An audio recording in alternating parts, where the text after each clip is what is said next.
ஏண்டா இந்தியாவை யார் நடத்துறாங்க? அட, பிரதமர், ஜனாதிபதி, அமைச்சர்கள் எல்லாம் நடத்துறாங்க. அப்படின்னா அவர்கள் எப்படி நடத்தணும்னு யார் சொல்றாங்க? அதுக்கு தான் இந்திய அரசியலமைப்பு, அதாவது கான்ஸ்டிடியூஷன். அரசியல் அமைப்பா? அது என்ன? நம்ம நாட்டோட ரூல் புக். கிரிக்கெட் விளையாட ரூல்ஸ் இருக்குல்ல, அதே மாதிரி இந்தியாவை நடத்த ரூல்ஸ் சொல்ற புத்தகம் தான் கான்ஸ்டிடியூஷன். அது யார் எழுதுனாங்க? ஒருத்தர் மட்டும் இல்ல, 389 உறுப்பினர்கள் இருந்த அரசியல் நிர்ணய சபை சேர்ந்து உருவாக்குனாங்க. அப்போ டாக்டர் அம்பேத்கர் ஏன் கான்ஸ்டிடியூஷன் ஃபாதர்னு சொல்றாங்க? ஏன்னா டிராஃப்டிங் கமிட்டி தலைவர் அவர்தான். அதனால்தான் இந்திய அரசியலமைப்பின் தந்தைன்னு அழைக்கப்படுறார். எப்போ அமலுக்கு வந்தது?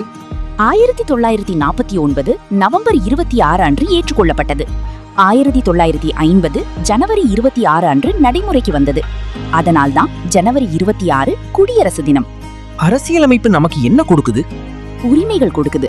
சமத்துவம், சுதந்திரம், கல்வி, நீதி போன்ற அடிப்படை உரிமைகள் எல்லாம் கான்ஸ்டிடியூஷன் மூலம்தான். அப்படின்னா கான்ஸ்டிடியூஷன் இல்லன்னா வாட்ஸ்அப் குரூப்ல அட்மின் இல்லாம சண்டை நடக்கிற மாதிரி நாடாயிடும். ஹஹா, இப்ப புரிஞ்சிடுச்சு. இந்தியாவை சரியான பாதையில் நடத்துற மாஸ்டர் ரூல் புக் தான் கான்ஸ்டிடியூஷன். எக்ஸாக்ட்லி. டிஎன்பிஎஸ்சி எக்ஸாம்க்கும் இதுதான் ஃபவுண்டேஷன் டாபிக். கான்ஸ்டிடியூஷன் தெரிஞ்சா எக்ஸாம் மட்டும் இல்ல, ஒரு நல்ல குடிமகனாகவும் இருக்க முடியும்.